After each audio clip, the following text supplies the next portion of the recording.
Mankind is creative, instinctively. No animal is creative. Only mankind, only the human mind is creative. Living life, processes are creative. Life is creative, but it's not consciously creative. Even the inanimate world, so-called, is creative. The evolution of the stars, the evolution of the stellar systems is a creative process. But the difference is man, individually, is creative. And it's the willful creativity by man which is going to shape the future of the solar system and beyond. We're looking to that.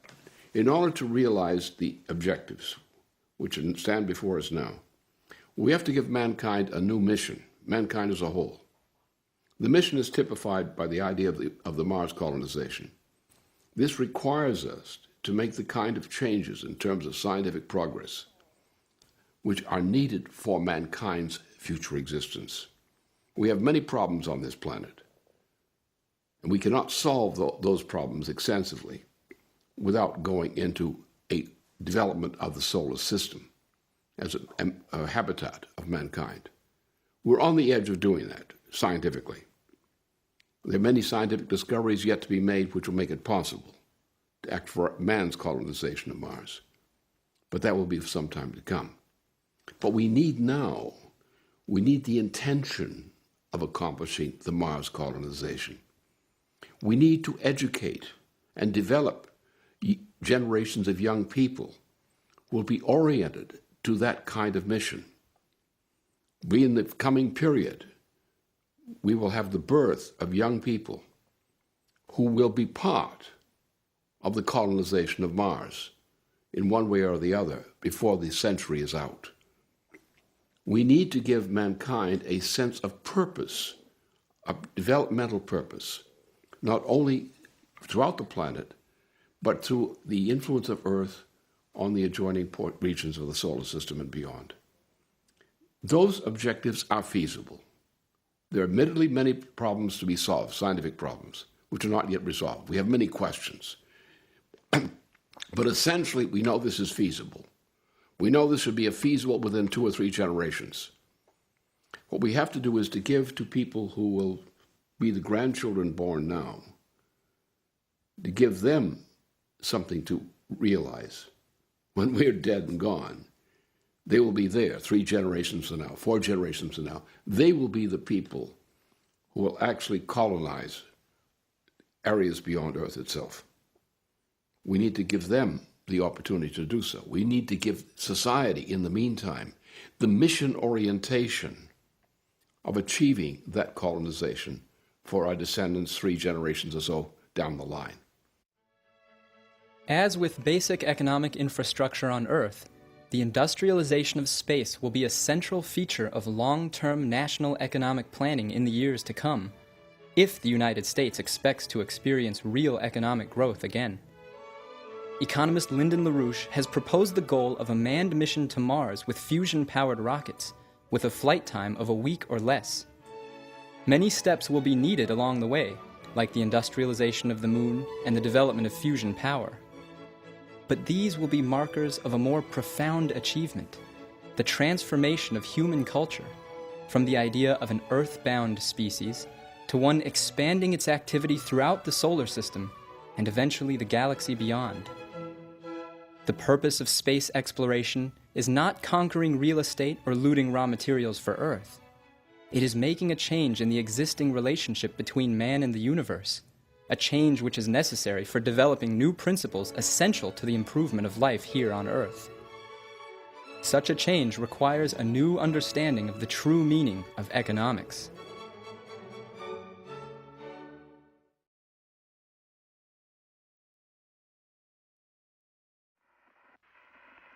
When you look at the historic pictures of Aldrin and Armstrong beside their lunar craft, the concentration of energy in these 2 humans is incredible compared to the energy that it took to build their vehicles and carry them to the shores of a new world. In 3 billion years, our star had to dissipate 10 trillion kilowatt hours into spacetime to turn approximately 18 out of 92 elements into a system that is capable of reflecting upon the structure, the origin, and the destiny of itself and the universe. Yes, we are unbelievably expensive. At least 100 billion trillion kilowatt hours have been expended on each of us, counting all humans that walked the earth since the Homo erectus. Even at 1 cent per kilowatt hour, a price as outdated as the 5-cent cigar, this adds up to an energy worth of $1 billion trillion per person, equal to the U.S. present gross national product for 1 billion years. Moreover, each year our star dissipates 900,000 trillion kilowatt hours per capita, sustaining the biosphere and our growth potential. The science of physical economy begins by treating the development of an entire nation as a single physical process, taken over capital investment cycles of at least 2 generations. Economic planning begins with the question, where must we be in 50 years, and what must we do today to get there? Unlike financial statistics, a true notion of physical profit shows that great projects are actually a necessary part of the growth of a national economy. A similar phenomenon can be seen even in the biosphere, whose growth has historically depended on relatively rapid, large-scale evolutionary upshifts. As the biogeochemist Vladimir Vernadsky proved in the early part of the 20th century, the evolution of the biosphere is governed not on the Darwinian scale of random changes in individual organisms, but on a planetary scale. The direction of evolution has been toward a constant planet-wide increase in the biogenic migration of atoms, the rate at which matter is consumed, transformed, and redistributed by living matter in the process of growth and development.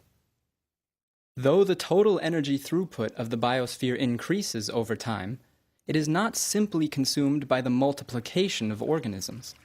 The history of the biosphere is punctuated by the increase of energy flux density, through the evolution of more efficient technologies to concentrate and utilize such energy as a means to accomplish more biogeochemical work, as in the case of photosynthesis in plants, or the concentration of higher functions in a complex and energy-intensive central nervous system in mammals.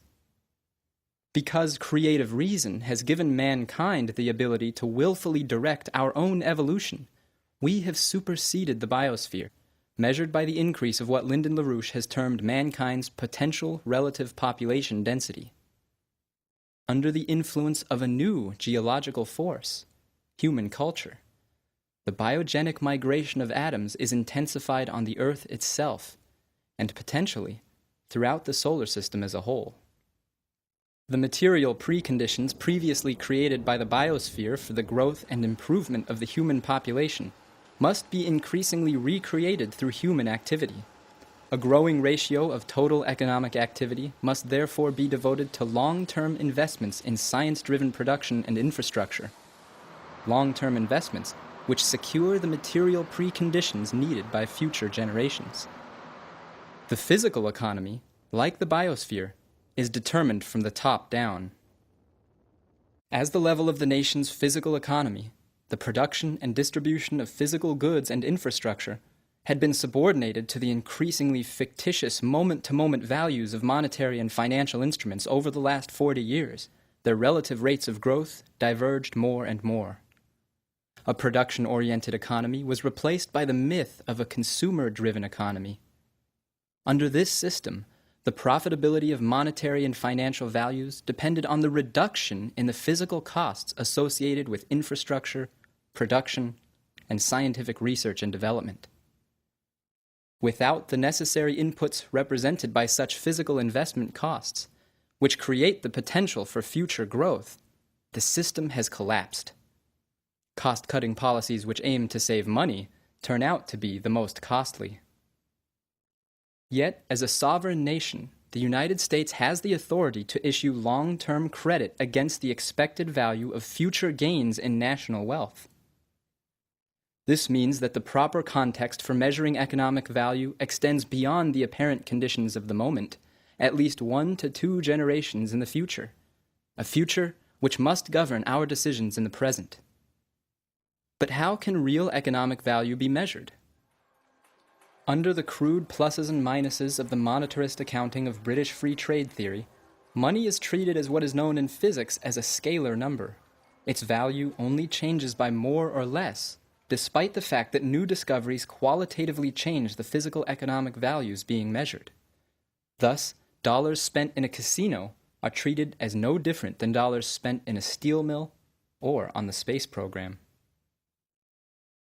The American system of political economy is based on the foundation of physical economy, placing national priority on agriculture, industry, and infrastructure. David Lilienthal headed the Franklin Roosevelt administration's Tennessee Valley Authority, a major public works project for water management and power generation built during the Great Depression.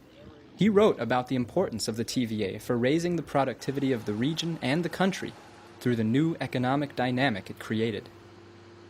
The cost of such development work is recorded on TVA's books, in the accounting terminology, as a net expense. But the benefits appear on the balance sheet of the region and of the nation. And, as with public improvement expenditures generally the country over since the days of Henry Clay, it was anticipated that such expenditures would be repaid to the taxpayers not directly in dollars, but indirectly in benefits.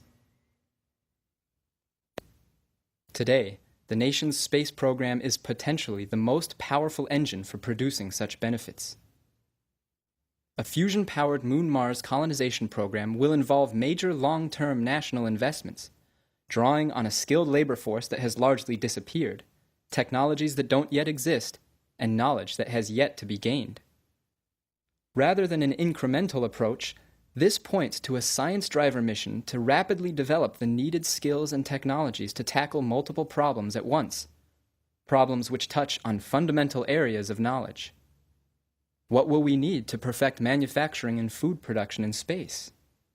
What are the biological effects of extended missions beyond Earth's gravitational and magnetic field? How rapidly can we bring thermonuclear fusion online? A science driver program, in the words of John F. Kennedy, serves to organize and measure the best of our energies and skills. Where those skills are lacking or non-existent, we will create them. As Franklin Roosevelt proved with the Depression-era Civilian Conservation Corps, legions of unskilled, poorly educated young people can be inspired to a national mission and trained with the means to accomplish it.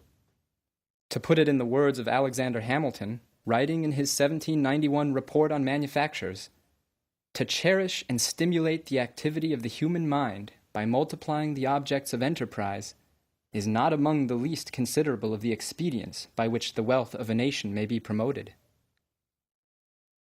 During recent years, rocket scientists were hired by Wall Street to design the complex financial instruments that we now call toxic waste. Under the Moon-Mars mission, rocket scientists can go back to designing rockets. Raising national expenditures in education, research and development, and high-technology infrastructure raises the total physical cost to the economy. But concentrating those costs in investments in the improvement of the productive process, through new skills and higher technologies, through a higher capital intensity, reduces the physical cost per capita and leads to a greater physical profit for society as a whole, the only form of true profit in economics.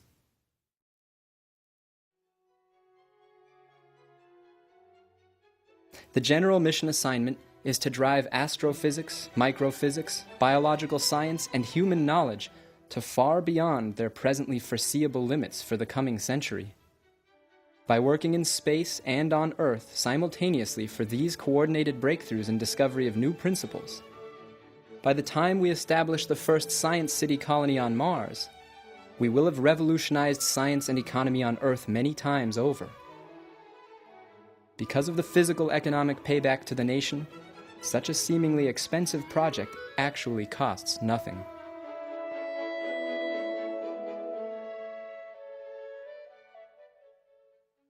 A curious breed of individual seems to be making a place for himself in this ordeal of emerging from the pupil state into the space age.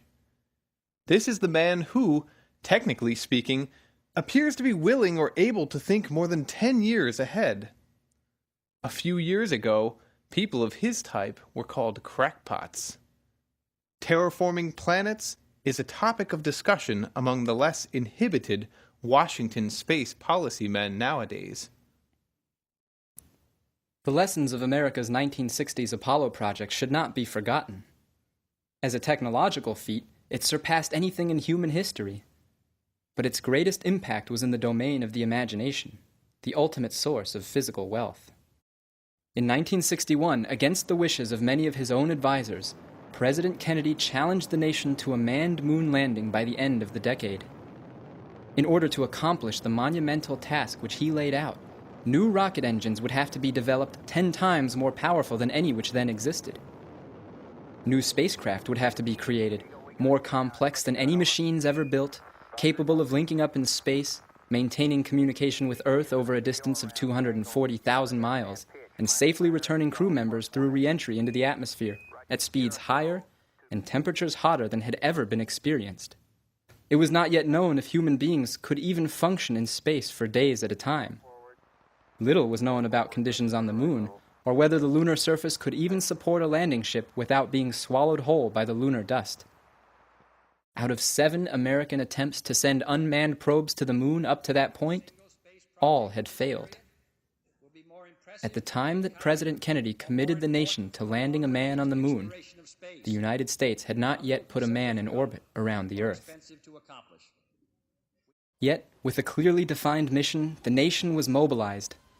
At its peak, over 400,000 people were working directly on Apollo, 90% of them in industry. Thousands of skilled scientists, engineers, and technicians were mobilized under the leadership of NASA, which funneled millions of dollars of grants to educational institutions to produce thousands more. The excitement of space created an entire generation of scientists and engineers. Almost every aspect of the program presented entirely new types of challenges that had to be solved on an urgent time schedule.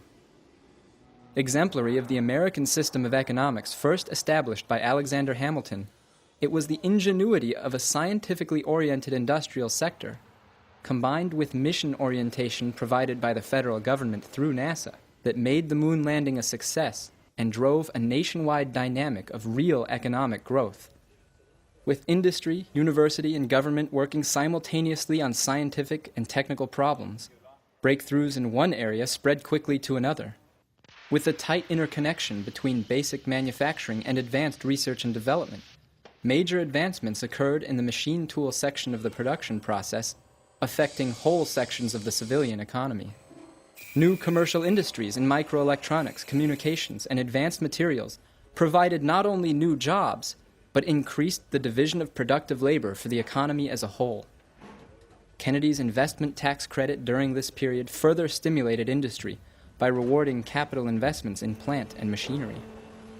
Under the optimism of Apollo, private investments often preceded government contracts, as companies spent their own funds on research and development in expectation of long-term government commitment to the promise of space. Contrary to the failed market theory of supply and demand, it is productive investment which generates demand. Instead of a one-shot stunt, many of the leaders of Apollo envisioned it as only the first step in mankind's necessary expansion into the solar system. What NASA's administrator James Webb called the mastery of space and its utilization for the benefit of mankind. The vast human and technical infrastructure built for Apollo would serve as the foundation for a follow-on space station, lunar outpost, and manned Mars mission. In the same speech that Kennedy announced the moonshot, he proposed simultaneous acceleration of the nation's nuclear rocket program. This gives promise of someday providing a means for even more exciting and ambitious exploration of space, perhaps beyond the moon, perhaps to the very end of the solar system itself. The nuclear fission rocket was the space program's most advanced research and development project. It would have been the natural bridge technology leading toward fusion rockets, the key to interplanetary flight beyond the moon, planned for post-Apollo missions. The reason for nuclear rockets was simple. Once in space, chemical fuels can only go so fast and so far. The principle of energy flux density applies as much to rockets as to every part of an economy's productive process. from electricity production to machine tool design. In first approximation, energy flux density refers to the energy density measured by the amount of useful work that can be accomplished from a given mass of fuel.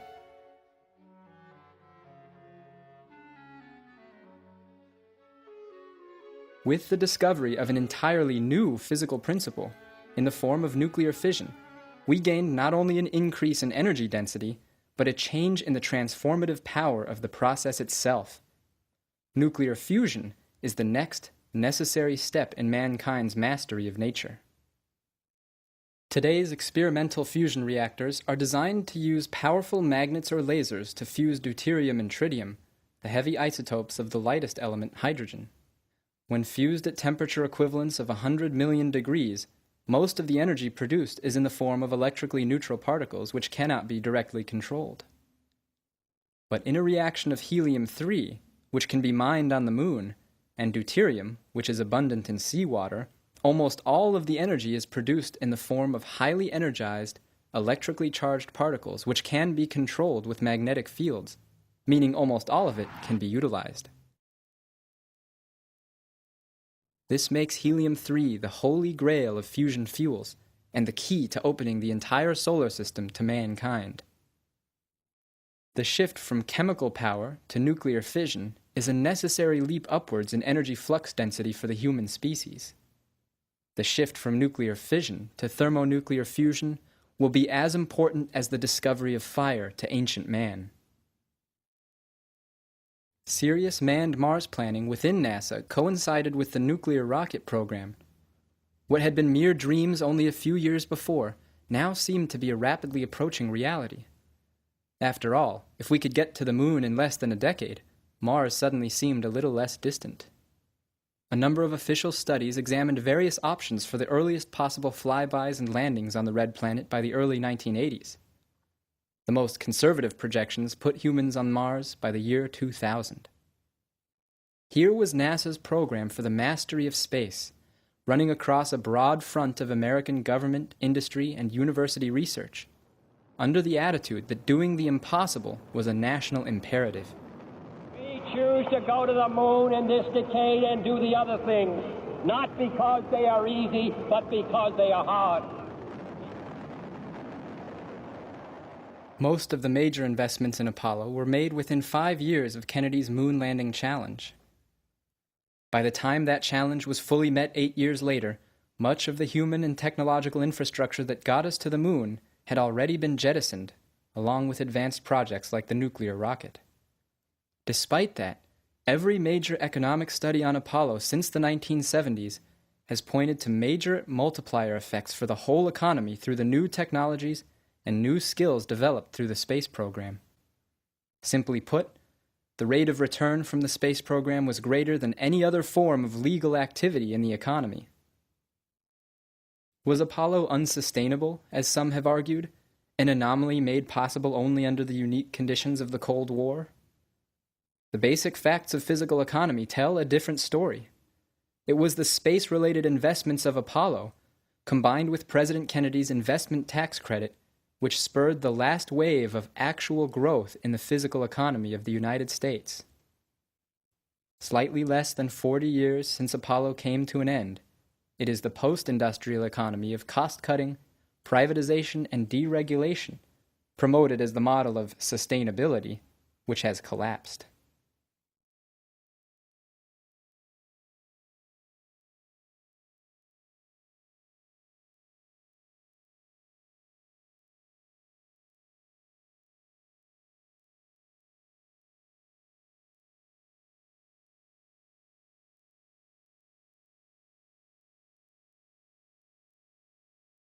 There has been almost no case in which an observatory or probe sent into space has not provoked the discovery of some new paradox in our understanding of the universe. Recent observations have redefined our knowledge of the heliosphere that shrouds the solar system, have shed new light on the nature of Earth's magnetosphere, and confirmed the presence of water on our moon. Is it any surprise that space exploration will give us the most important discoveries of the future? The solar system let alone the whole universe, is crowded with astrophysical and other anomalies just waiting for our prying minds to engage them. On this basis alone, the number of new fundamental discoveries awaiting mankind from even the preliminary next steps toward Mars colonization would assure us of major scientific breakthroughs in the practice of science upon Earth. Were fusion research linked to a mission for interplanetary manned travel, it would lead to the very forefront of science, pointing to fundamental principles of matter at the microphysical scale, as well as their connection to phenomena at the scale of astrophysics.